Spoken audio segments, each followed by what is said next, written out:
Bienvenidos al curso de Cosmic y la fase de representación. En esta ocasión revisaremos el séptimo subtema, manipulaciones de datos. Definición.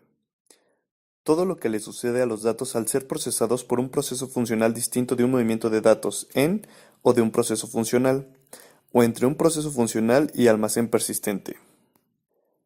Todas las manipulaciones de datos en un proceso funcional serán asociados con los cuatro tipos de movimientos de datos.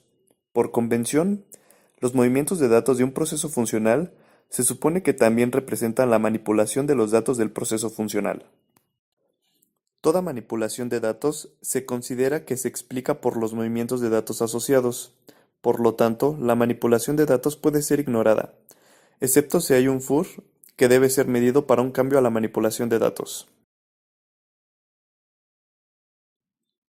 Las reglas son las siguientes. Un movimiento de datos de entrada representa toda manipulación de datos para permitir que un grupo de datos sea introducido por un usuario funcional, por ejemplo, de formato y manipulaciones de presentación, y ser validado.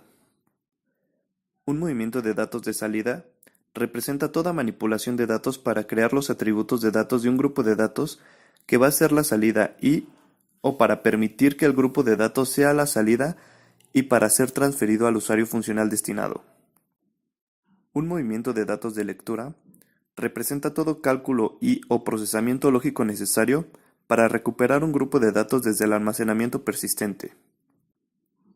Un movimiento de datos de escritura representa todo cálculo o procesamiento lógico para crear o actualizar un grupo de datos que se escribe, o eliminar un grupo de datos.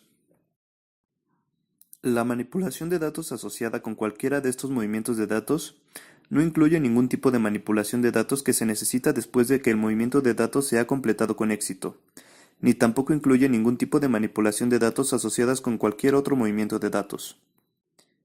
Por ejemplo, una entrada incluye toda la manipulación necesaria para dar formato a una pantalla para permitir a un usuario humano introducir datos y validar los datos introducidos, excepto cualquier lectura que pudiera requerirse para validar algún dato introducido o códigos, o para obtener algunas descripciones de los códigos asociados. Con esto concluimos el séptimo subtema de la fase de representación.